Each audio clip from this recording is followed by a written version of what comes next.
We're back with the draft ranking show, part 2 of our 2026 NFL mock draft. Number 1, we're going through it in sections. Last week we did picks 1 through 10. You can see that on the left side of the screen. If you're watching on YouTube, click that like button, click subscribe, and you can see it. If you're on podcast, I'll read it to you.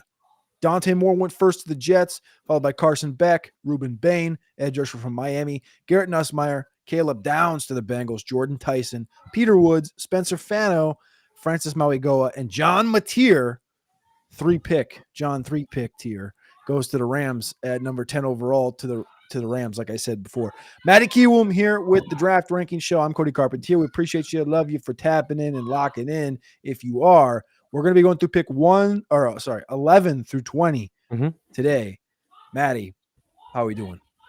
Doing good. I mean, what a weekend of college football it was. We saw a lot of big time matchups, big time players stepped in some matches. You referred to Johnny Mateer's Johnny 3 picks. Probably rushed it back a little too soon against a defense as potent as the Longhorns. But I think for his draft stock purposes, I don't think that really took a hit because we like to see the cojones of the young man. We like to see a player step up. It's also weird that we now have to refer to reports from fast food restaurant cashiers as gospel because the Chipotle rumor was 100% true apparently. But I'm excited to get through 11 through 20. I will say this though before we start, I want to get your opinion. It does feel like after this weekend to have 4 quarterbacks off the board and not Fernando Mendoza being one of them seems like we're probably going to be fixing that next time we do this run through. Yeah, I think he's going to be a guy that's going to be included in here, especially after that big upset of Oregon. His name's getting hotter and hotter, it feels like, as the time goes by. I'll be honest with you. He kind of felt like I just did my first personal mock. This is a combo mock we're doing on the screen right now, but I did my first personal mock and I kind of got to the Raiders and I was like, man, this kind of feels right. But I didn't pull the trig. But yeah, the Mateer thing, I don't think it hurts his stock very much. I mean, this is gunslinger style. And yeah, he had some horrendous results for some of the things he was trying to do. And I think that comes from the energy coming off the football, off the hand, and that happens. But, I look at Matthew Stafford's career and he's played, 200 games, but he's got 14 career games with 3+ picks. Like, this is the gunslinger mentality, the Brett Favre thing. And that's what we know John Mateer is. So it is what it is. He's still going to be, in my book right now, probably a first-round pick if I had to bet today on October 13th. Matty, though, let's go through 11 through 20. So we're going to be going with the Cowboys at 11, the Ravens at 12, the Cardinals at 13, Bears at 14, Houston Texans at 15, Commanders at 16, Vikings at 17, Chiefs at 18. That feels like a little bit early for the Chiefs, but hey, it is what it is. We're here. They're not in the playoffs right now. Jacksonville's at 19. That pick's going to belong to the Browns, who've already picked once, and then the Rams will pick at 20 for their second selection in the draft. Cowboys. I'm going to let you roll the ball out on the court. So I think there's going to be a lot of kind of surface level mocking that puts Jeremiah Love to the Cowboys, just like they put Ashton Jitty to the Cowboys or Ryan Hamp to the Cowboys. But I think what we've learned from Jerry Jones is he's at least a pretty fundamentally sound drafter. The picks don't always work out, but he's not always, head in the clouds, reach for the sky. He's kind of grabbing the players that make the biggest difference. So I think they go defense because this unit on the defensive side of things has been terrible. I could see cornerback being in play here because, Diggs has just not really stopped the nosebleed this year. But with Arvell Reese and TJ Parker on the board, I do think that they take one of these players, one of these difference makers, kind of from that edge linebacker position. And I Parker has the size. I think that the quarterbacks, the Cowboys typically look for these players. But I think at this point, I'm willing to put in Arvell Reese, who's coming off another good game this past weekend against Illinois. He's just becoming a kind of a playmaker. And I think that this team just needs playmakers. So I think a splash play here would be Arvell Reese when he goes 11 to the Cowboys. And this is the type of guy that can replace what Micah Parsons is missing. And they also need to double dip defense here in the first round with their pick and the Packer pick, it feels like, with how bad this defense is, giving up 30 points while the offense is scoring 30 points. I'm not going to argue with you from the Arvell Reese side. He feels like the Jalen Walker of this class, right? The Traven Walker of prior classes, where he's this defensive menace that is going to fly up boards as we get closer. And I think pick number 11 is a great spot for him. So let's plug in Arvell Reese right here. The Baltimore Ravens, who we talked about last week, have one of the worst defenses in football, the worst in history of the Baltimore Ravens. Another loss on Sunday. They fall to 1-5. We go a lot of different directions here with the Baltimore Ravens picking at number 12 overall. Part of me still thinks, they win some games. Lamar comes back, yada, yada. We see them probably pick closer to 20 than 10. But for this iteration, we're dealt with what we're dealt with because it's the Baltimore Ravens, and they're 1-5. I kind of think this is probably D-line. I can see D-line. I think receiver can't be taken off the board. Here's the question, though. Do they take a guy like Mekhi Lemon, who's definitely the number 2 receiver, I would say, right now in college football, in terms of the draft-eligible guys, but to get another frame similar to Zay Flowers, does that really make a whole lot of sense? I don't know if getting another guy of that stature really boosts the offense in a way that needs. I think that if they I'd were rather have drafting Sadiq. Wouldn't you rather have Sadiq in that offense? Yeah, I mean, you could get Sadiq, but I mean, they also still have Isaiah Likely coming back next year. They extended him. Charlie Kohler hasn't gone away. I don't know if they go with another early round, shorter, smaller tight end. Sadiq's coming in, at Oregon at 6'3", 245, so he's a little bit of that undersized modern tight end. I don't know if they go that route either.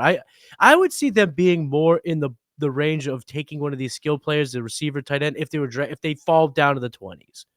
Then I think they could see a Carnell Tate, a Denzel Boston, a Kenyon Sadiq. That's where I could see them going. But being drafting this high, having someone like TJ Parker still being on the board, Keldrick Falk still being on the board, or a big dog like Caleb Banks still on the I board. kind I of think like they do Banks. go. I think that's where I was at. I think that they get someone in their front seven, start rebuilding, because what we've known throughout the entirety of the successful iteration of the Ravens is that they play defense, and this year their defensive unit has been absolutely dog water.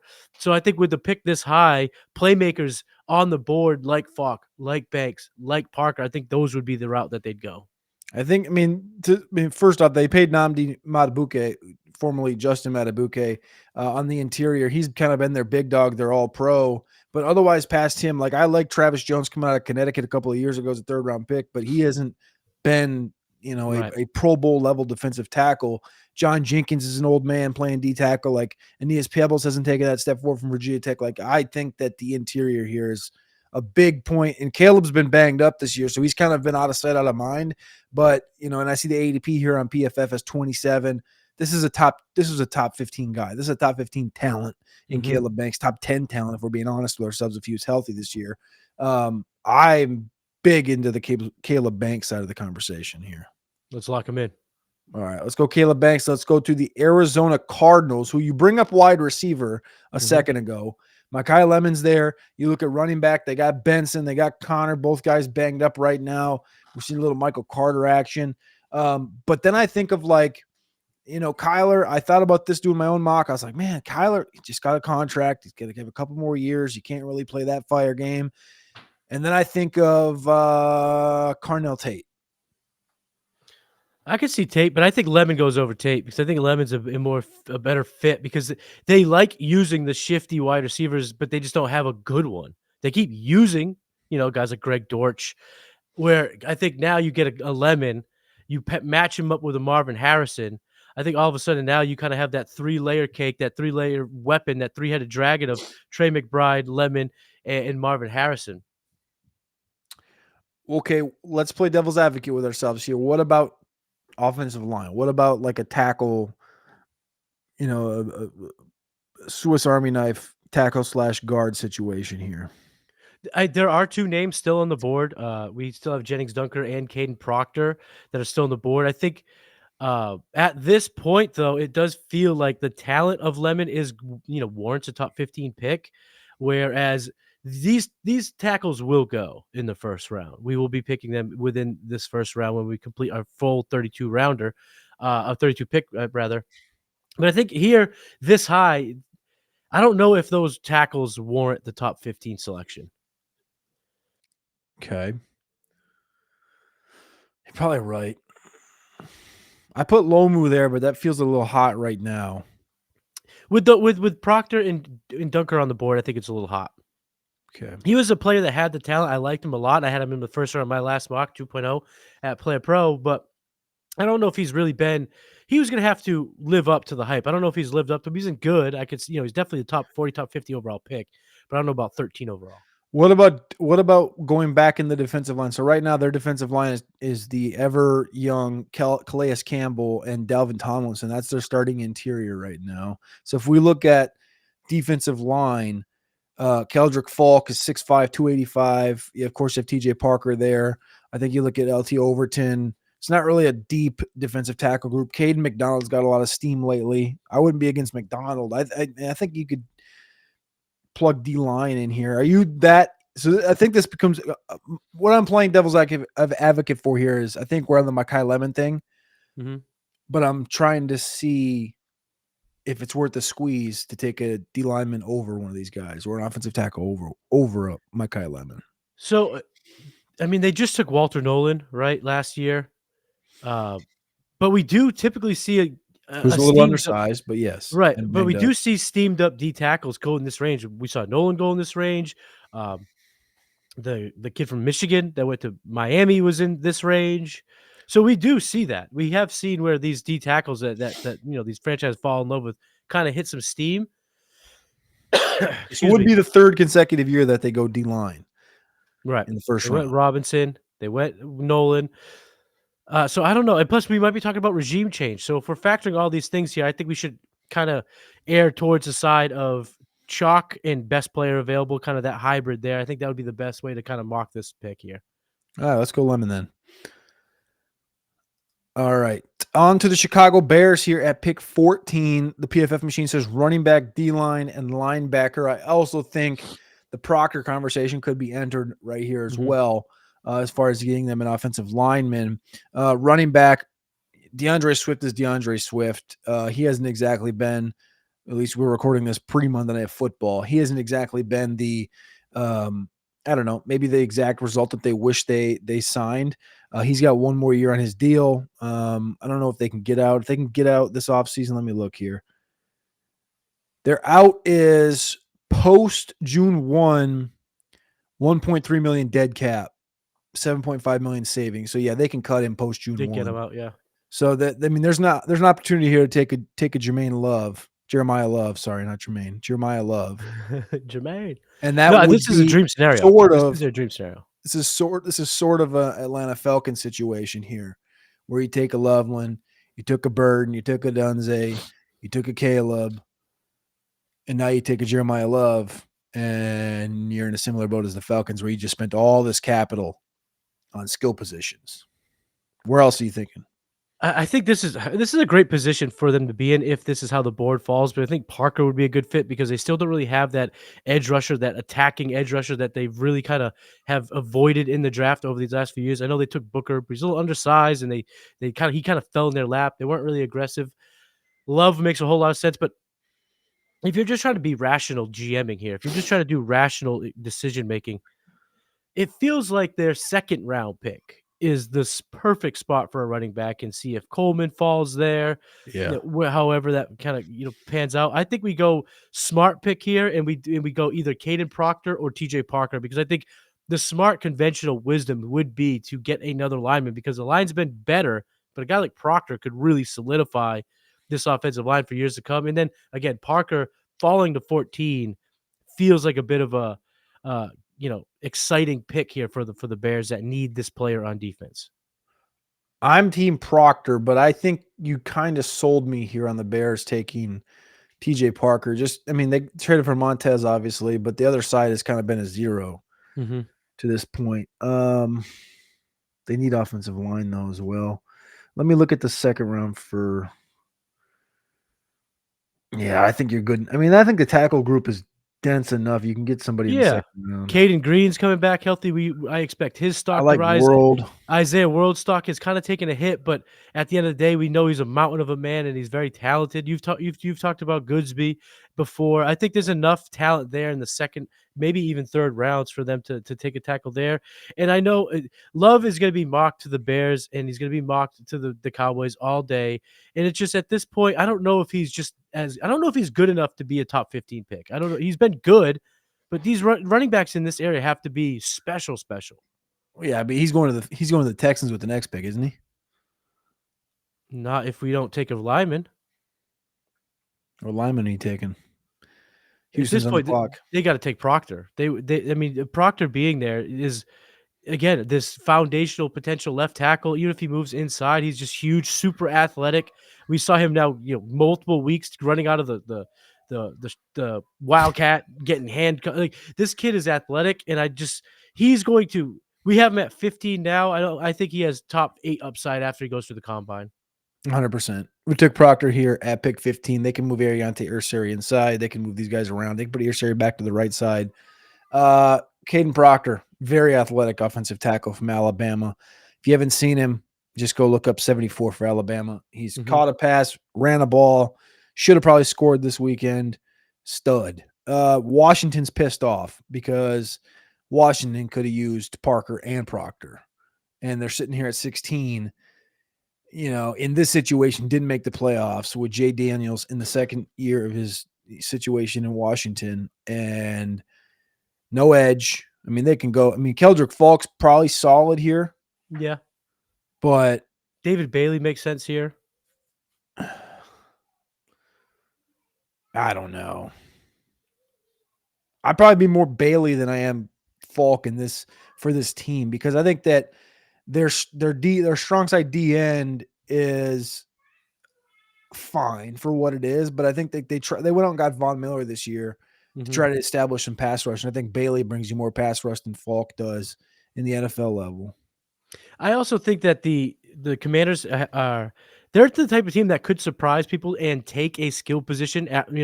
All the JCM fans out there would be just heartbroken, but a Jeremiah Love would make a hell of a lot of sense for this type of team. A Hey, workhorse back, the Brees conversation was there this spring. absolutely, and we've seen this year in and year out. If you come into the league with a 7th round draft, draft tag, 6th round draft tag, your job security is not there year to year, just point blank period, no matter how good you are. James Robinson posted basically 2,000 yards rushing his first 2 years, was just kicked aside and hasn't played pretty much since. It doesn't really matter if Ja'Cory Cross-Kamara has a ridiculous year. They won't make he's not locked in to be their running back over the long term. Although they still have a lot of money. Brees Hall being a free agent, maybe they get, Derrick Henry gets cut. There's other options for running back, so I think that's probably getting too cute for the 16th overall pick. With this pick, though, I could see a cornerback, but none of the cornerbacks have really played up. Maybe through the combine, someone will really emerge as that guy to be a top 20 pick. But with Falk on the board and Bailey on the board, I think that's where we have to go.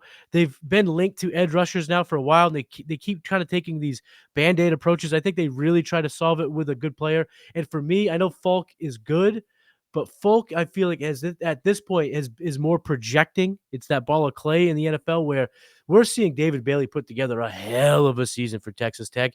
And typically those guys do get some helium, and we see it kind of rise throughout, and it starts with a ridiculous senior campaign. So I'm okay going David Bailey because I think he fits also. I like that. Last question that I'll ask about this is we have looked at the wide receiver position the last couple of weeks with a banged up Terry McLaurin, and it's been gross.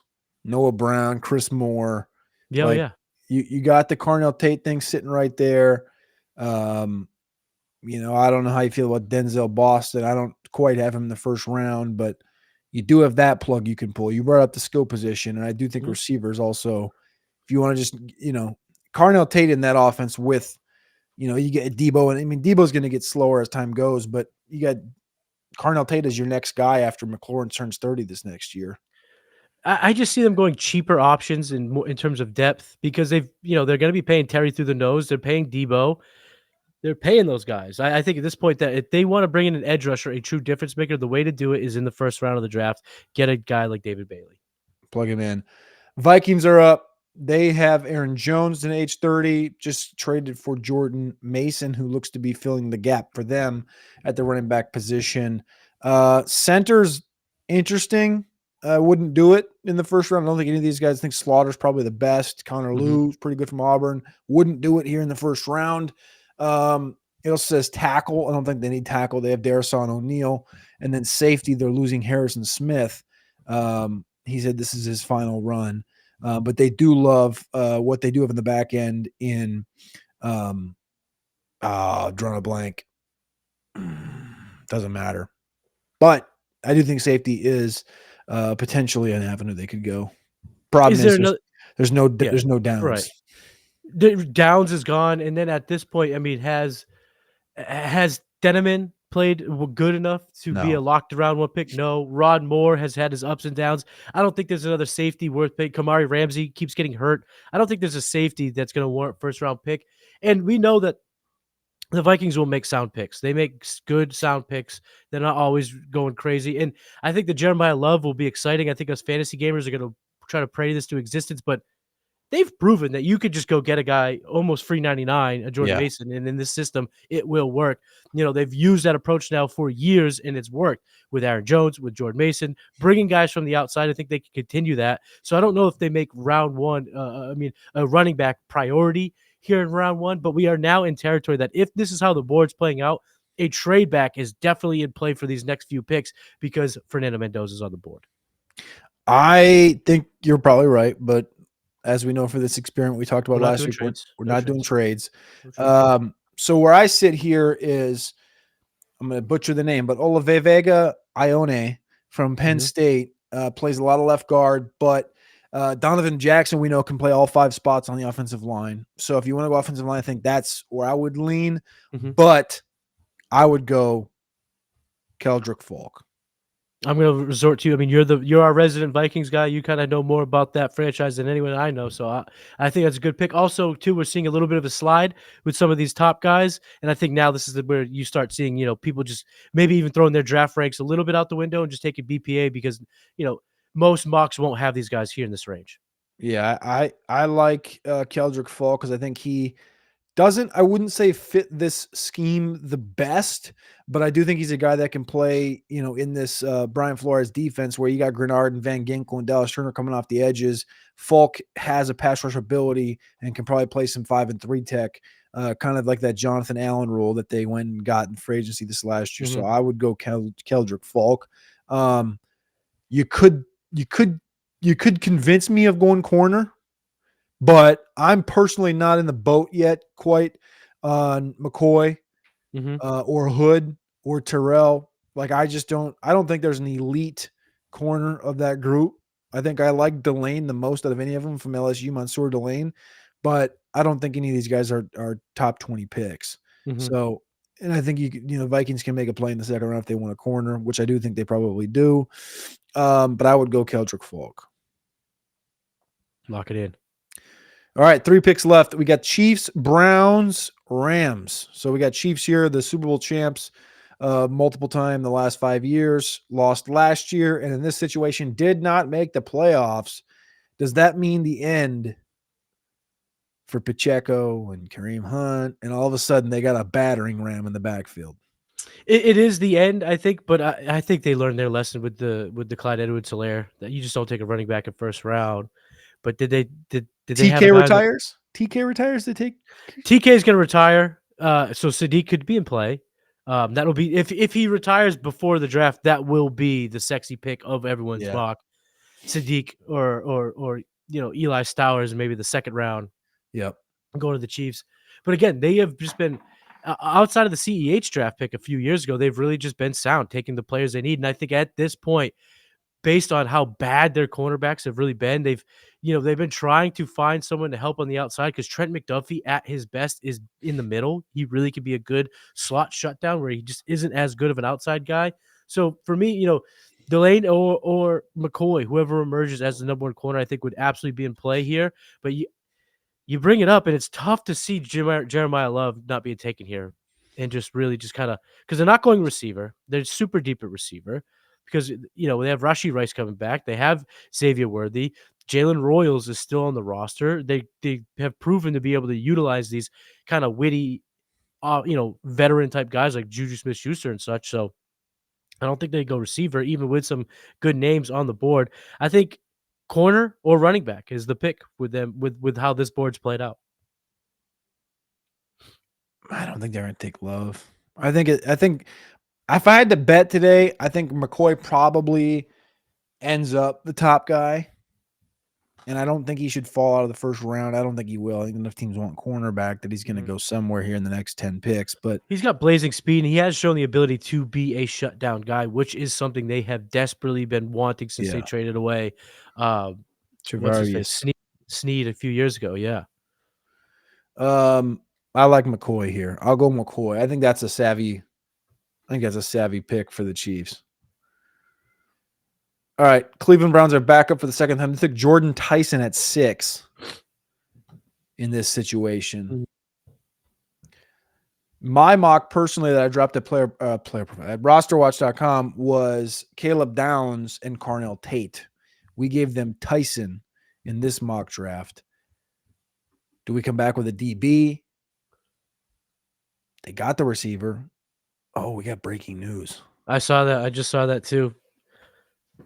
The Tennessee Titans have fired Brian Callahan. Peace. We talked about this on. I'm only going to bring this up because we talked about it on part 1 when we did the Ruben Bain pick. This is the thing. John Robinson, Vrabel, Carthen, Callahan every year. Turnover. This is a joke. Tennessee's turning into the joke. Mm-hmm. Yep. And now, having that being said, I could see a desperation to surround Cam Ward with weapons. So I know we went Bain, but I think you could put Jordan Tyson as high as 3 now in this mock. Yeah. We're not changing it, but I think that is absolutely on the watch here. That's a good call. All right. Let me ask you this though, Cody, before we move on. I don't want to drag this out for too long. We'll probably have more. We'll have a million conversations about this from now till the draft. But with a regime change and how poorly Cam Ward's played, could we see a Josh Rosen situation? Oh, hell no. No? Okay. Well, I mean, that's the thing is like, Levis is hurt, right?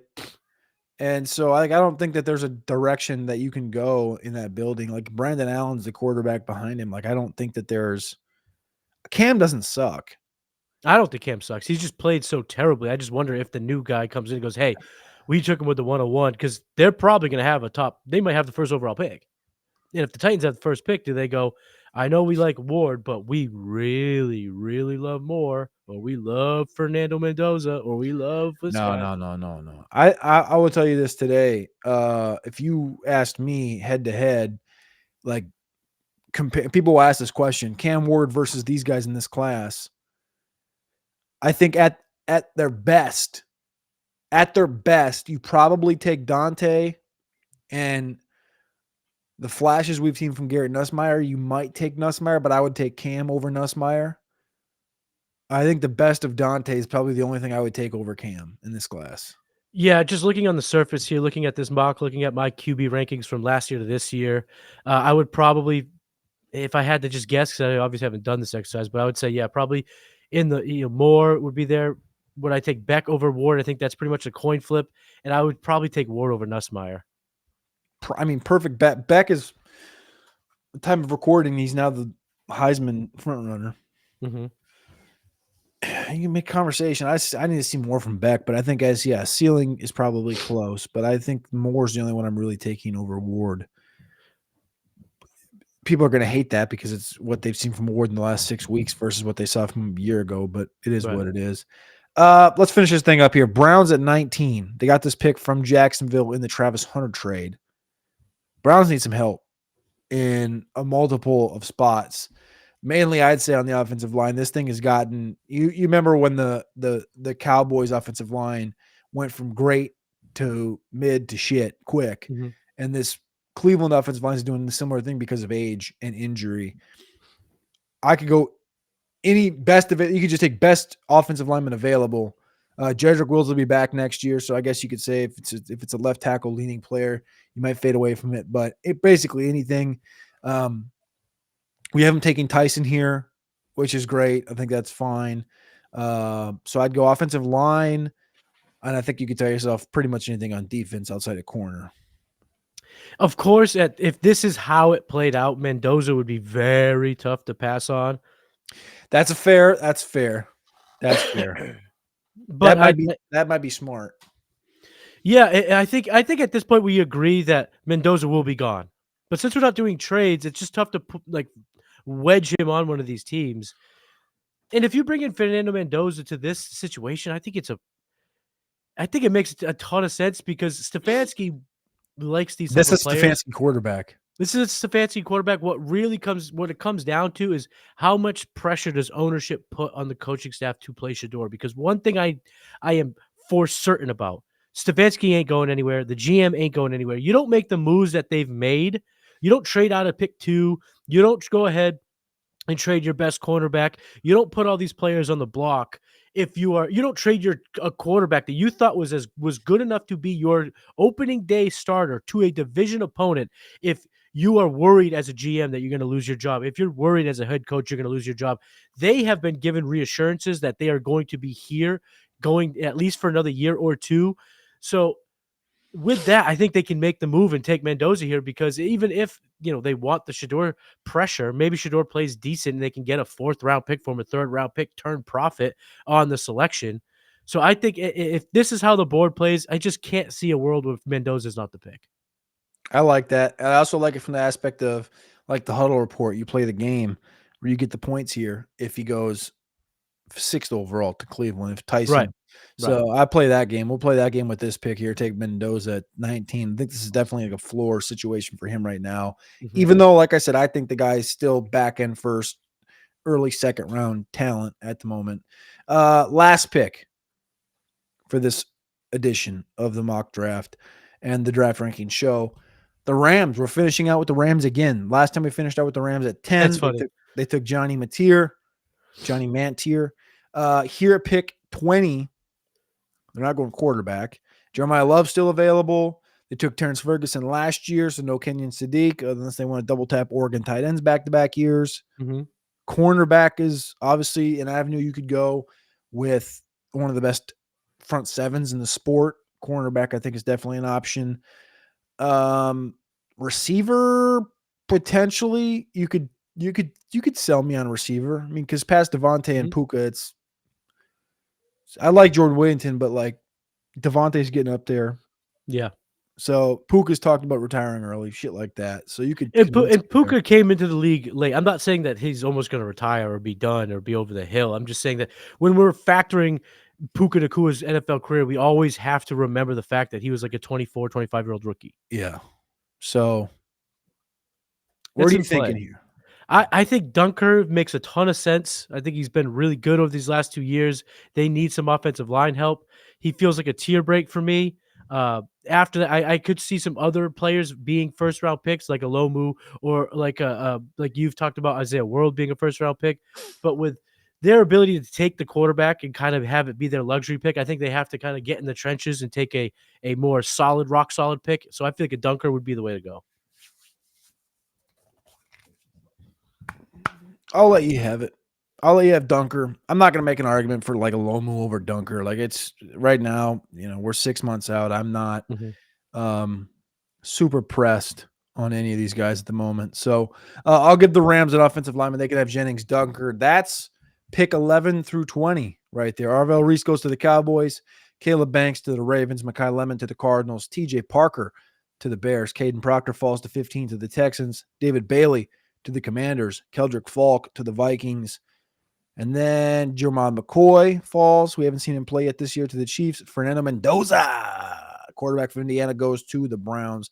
And we finish this thing out with the ugly pick. Jennings Dunker, the tackle from Iowa, goes to the Rams at pick 20. He is Matty Kiwoom. I'm Cody Carpentier. We appreciate you. We love you for tapping in as always.